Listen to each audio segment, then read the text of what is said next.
Baik, Assalamualaikum warahmatullahi wabarakatuh. Perkenalkan, nama saya Januari Dayat dengan NPM 24144300031 dari program studi PPKN Fakultas Keguruan dan Ilmu Pendidikan.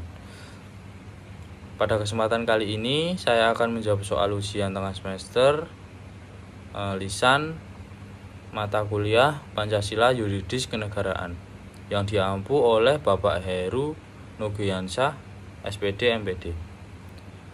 Baik, saya akan menjawab pertanyaan mengenai apakah kedudukan Pancasila sebagai stat fundamental norm benar-benar operasional dalam sistem hukum Indonesia atau hanya sebagai konsep normatif.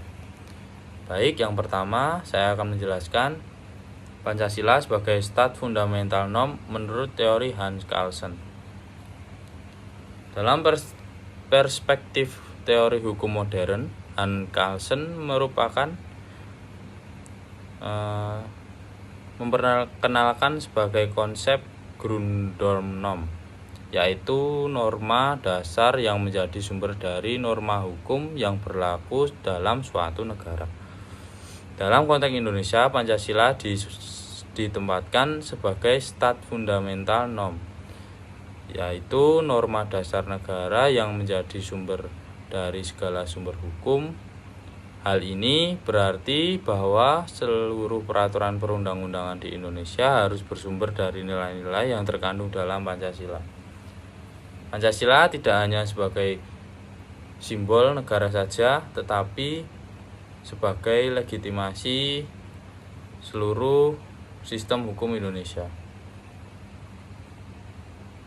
Dapat dilihat dalam pembukaan UUD 45 yang secara tegas menyebutkan nilai-nilai Pancasila sebagai dasar negara. Hal ini menunjukkan bahwa setiap hukum yang dibuat harus sesuai dengan nilai ketuhanan, kemanusiaan, persatuan, demokrasi, dan keadilan sosial. Implikasi yuridis Pancasila terhadap pembentukan peraturan perundang-undangan. Kedudukan Pancasila sebagai norma dasar memiliki implikasi penting dalam pembentukan peraturan perundang-undangan. Setiap undang-undang yang dibuat oleh pemerintah dan DPR harus mencerminkan nilai-nilai Pancasila agar tidak bertentangan dengan konstitusi. Dalam prakteknya, peraturan yang tidak sesuai dengan nilai Pancasila maka akan dibatalkan melalui mekanisme pengujian undang-undang. Pengujian undang-undang oleh Mahkamah Konstitusi, di mana beberapa undang-undang dibatalkan karena dianggap bertentangan dengan prinsip keadilan sosial dan perlindungan hak negara.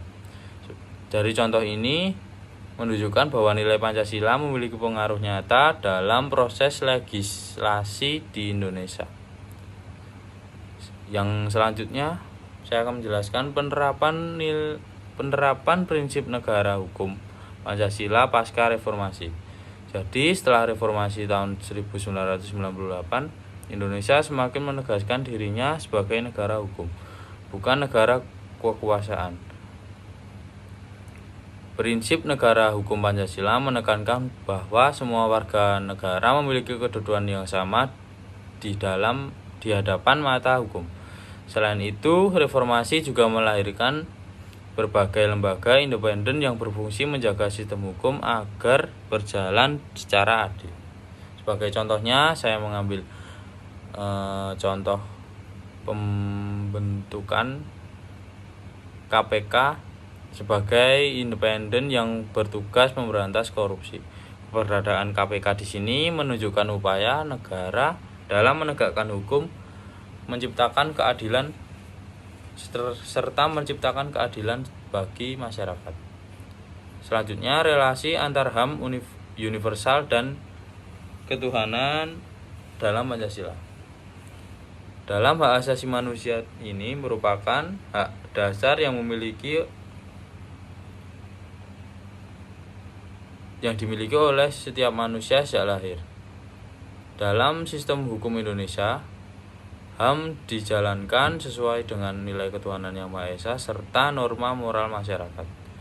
Artinya, kebebasan individu tidak boleh bertentangan dengan nilai agama dan nilai sosial yang berlaku. Contoh nyata dapat dilihat dalam kebijakan perlindungan kebebasan beragama di Indonesia, di mana setiap warga negara memiliki hak untuk memeluk agama yang sesuai keyakinannya, tetapi harus menjaga kerukunan antar umat beragama.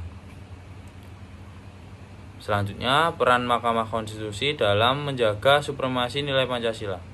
Peran MK di sini memiliki peran penting, menjaga konstitusi agar tetap sesuai dengan nilai-nilai Pancasila. Lembaga ini berfungsi untuk penjaga konstitusi dengan cara menguji undang-undang terhadap UUD 45. Jika suatu undang-undang bertentangan dengan konstitusi, maka undang-undang tersebut akan dibatalkan. Selanjutnya, pendapat akademik pribadi. Menurut saya, tantangan utama penegakan hukum di Indonesia saat ini bukanlah terletak pada kelemahan norma hukumnya, melainkan pada kelemahan budaya hukum, masyarakat, dan aparat penegak hukum. Banyak kasus menunjukkan bahwa hukum sudah dibuat dengan baik, tetapi pelaksanaannya belum maksimal, karena kurangnya kesadaran hukum masih banyak, adanya praktik korupsi, dan kekuasaan. Baik, untuk jawaban saya itu saja.